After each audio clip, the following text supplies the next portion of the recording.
Hello, everyone. Welcome back to A1 English Podcast, the English podcast made for real people, real conversations, and real progress. I'm Jessica.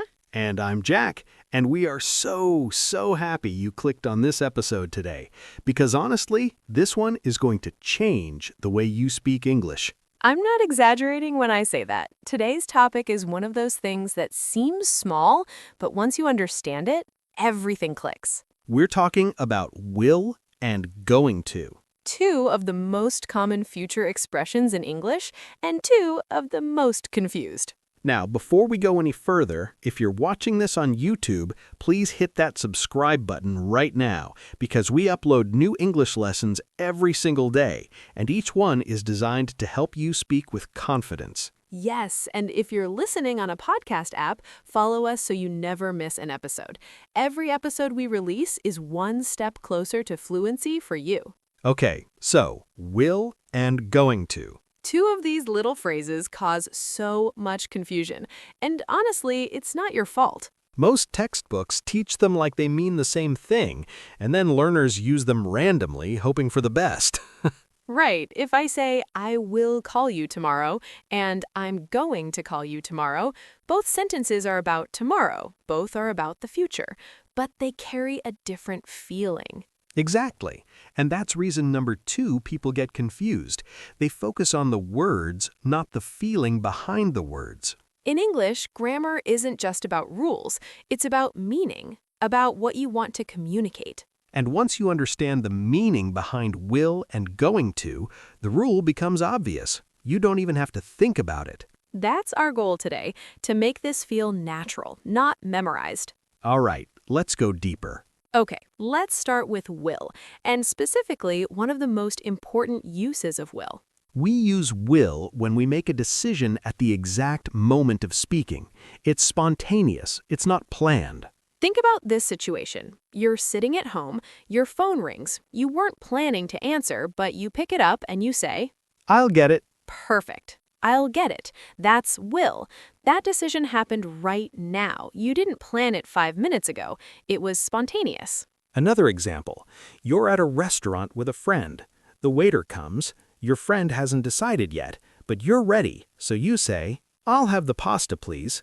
You made that decision in the moment. That's will. Now, here's where learners make a common mistake.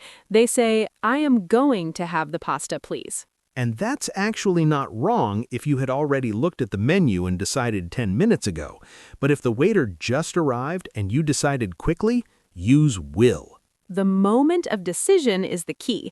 If you decided just now, use will. We also use will for offers, when you want to help someone, when you want to do something for someone. Imagine your colleague is carrying 5 boxes and struggling to open a door. You say, Don't worry, I'll open the door for you. That's an offer, spontaneous. You saw the situation, you responded. That's will. You wouldn't say, I'm going to open the door for you. That sounds strange, like you planned this offer in advance. Exactly. Can you imagine? I planned this morning that when you struggled with the door, I would help you. No. Offers are spontaneous. Use will. Here's another use of will that really confuses many learners.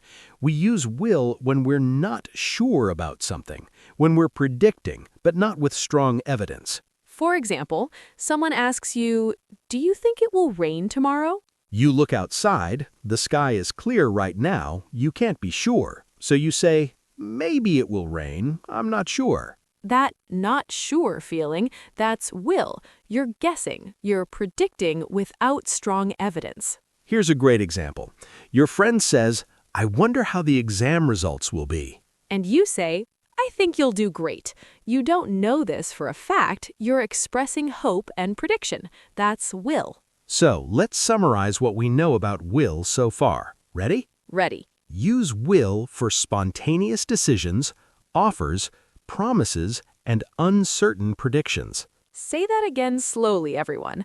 Spontaneous decisions, offers, promises, uncertain predictions. That's will. Beautiful and simple.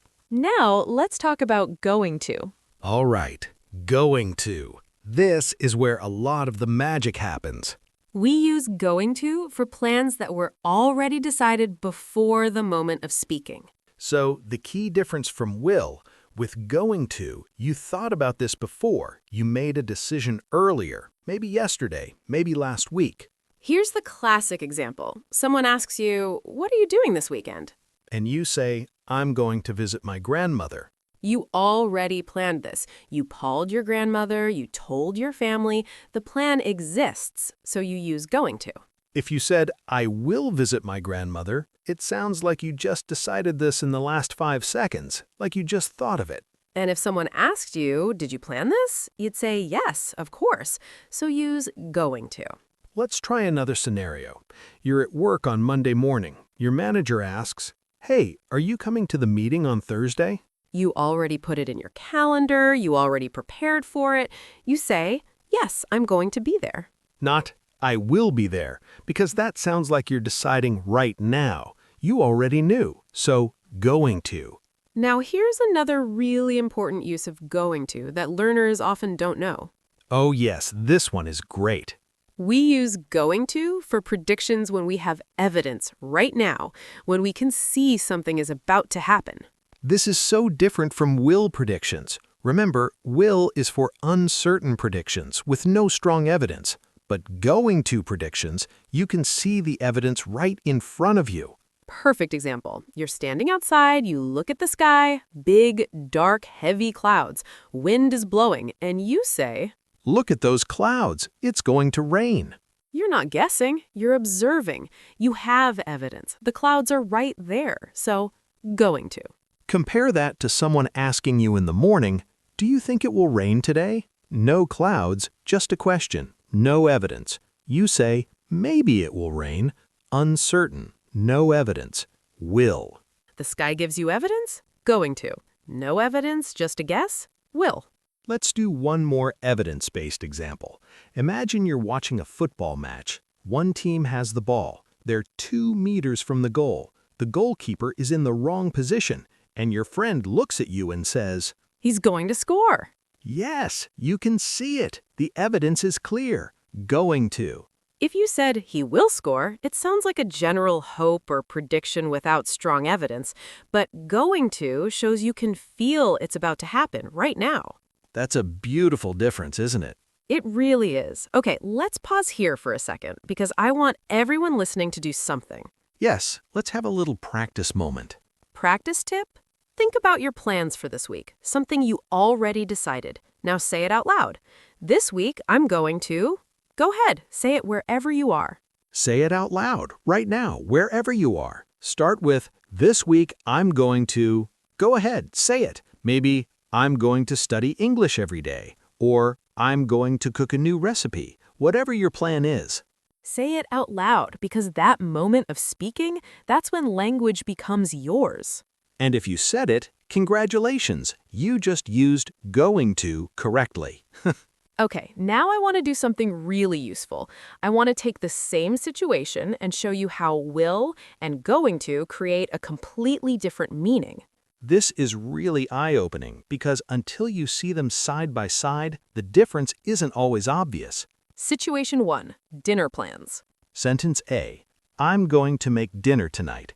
This means you already decided this earlier. Maybe you bought ingredients. You have a plan. Sentence B. I'll make dinner tonight. This means someone just said they're tired or hungry, and right now in this moment you decide, okay, I'll do it. Same topic, different feeling, different meaning. Situation 2. A job interview. Sentence A. I'm going to work hard for this company. This sounds planned, prepared, like you thought about this before walking in. Strong, professional. Sentence B. I'll work hard for this company. This sounds like you're deciding this right now, in the interview room, which is actually fine too. It sounds genuine and spontaneous. Both can work in an interview, but they send different signals. Going to sounds more prepared. Will sounds more genuine and in the moment. Interesting, right? Situation 3. A friend looks sick. Your friend's face is pale, they're holding their stomach, their eyes look uncomfortable. You look at them and you say, You look terrible. Are you okay? I think you're going to be sick. Going to, because you can see the evidence on their face right now. Not, you will be sick. That sounds like a random prediction with no evidence. But going to shows you can see what's about to happen. That tiny word choice, will versus going to, completely changes how informed and observant you sound. And that's what fluency really is. Not just knowing words, but choosing the right word for the right feeling. All right, let's talk about the mistakes, because even intermediate learners make these, and knowing them will make you sound so much more natural. Mistake number 1. Using going to for everything. This is so common. Learners learn going to first, and then they use it for everything, every future sentence. Someone drops their pen on the floor. You reach down to pick it up and you say, I'm going to pick that up for you.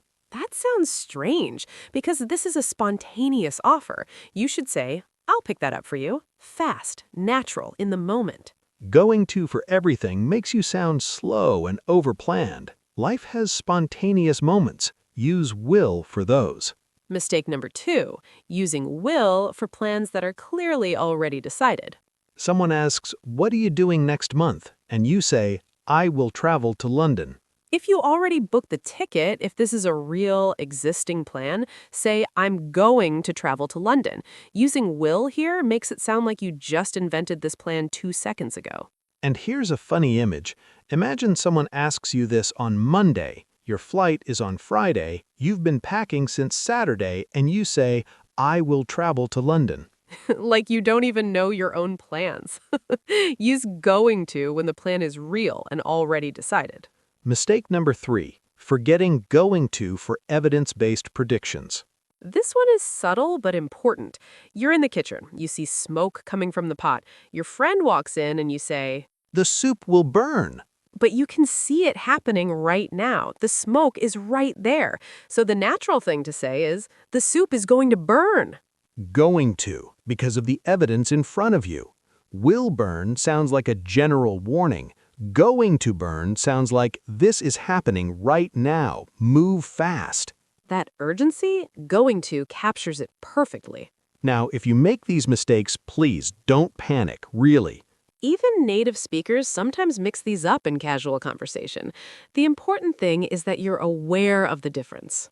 Awareness is step 1. Practice is step 2, and fluency comes from repeating step 2 1,000 times. And every time you listen to this podcast, you're doing exactly that. All right, let's do something fun. Jack and I are going to have a short, natural conversation, and I want you to notice every time we use will or going to. Listen carefully. See if you can catch why we use each one. Okay, ready? Here we go. Hey, Jessica, do you have any plans for the weekend? Yes, I'm going to visit my parents on Saturday. We haven't seen each other in 2 months.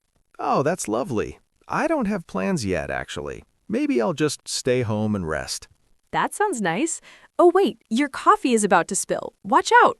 Oh no, it's going to fall. Phew, okay, that was close. I'll be more careful. Yes, please. Here, I'll hold it for you while you get your bag. Thank you. You're a lifesaver. So, are you going to drive to your parents' house? No, I'm going to take the train. It's easier.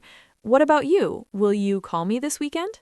Of course. I'll call you on Sunday morning. Okay. Did you catch them all? Let's go through them quickly. I'm going to visit my parents. Already planned. Real plan. Going to. Maybe I'll just stay home and rest. Decided in this moment, not planned before. Will. It's going to fall. Evidence. The coffee was actually moving. Going to. I'll be more careful. Spontaneous decision. Will. I'll hold it for you. Spontaneous offer. Will. I'm going to take the train. Already decided. Already planned. Going to. Will you call me? Uncertain future question. Not planned. Will. I'll call you on Sunday morning. Spontaneous promise. Made in the moment. Will. Did you catch them all? How many did you catch? Write it in the comments if you're watching on YouTube. We'd love to know. Okay, before we wrap up, I want to give you 3 quick tips that will help you remember this forever. These are simple, easy, and they work. Tip number 1, ask yourself, did I decide this before or just now?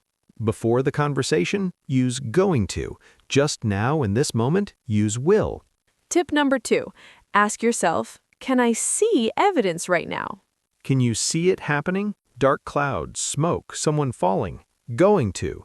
Just predicting without seeing? Will. Tip number 3. For offers, promises, and quick decisions, will is almost always your answer. I'll help you. I'll be there. I won't forget. These are all natural, spontaneous human moments. Will captures that perfectly. 3 tips. That's all you need.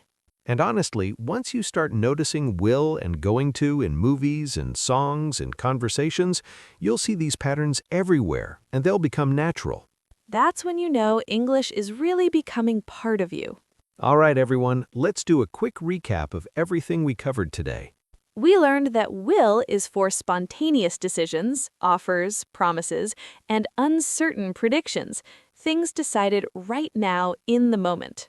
We learned that going to is for plans already decided before speaking and for predictions when we have clear evidence in front of us. We compared them side by side. Same situation, different feeling. We talked about the 3 most common mistakes learners make and how to fix them. And we practiced with a real conversation, so you could hear how these work naturally. Remember, you don't need to be perfect. You just need to understand the feeling behind the words. Moment versus plan, uncertain versus evidence. That's the whole secret. If this episode helped you, and I really hope it did, please hit the like button. It helps more people find this channel and improve their English. And if you haven't subscribed to A1 English Podcast yet, what are you waiting for? We upload new lessons every day, and each one is designed to make English feel easy and natural.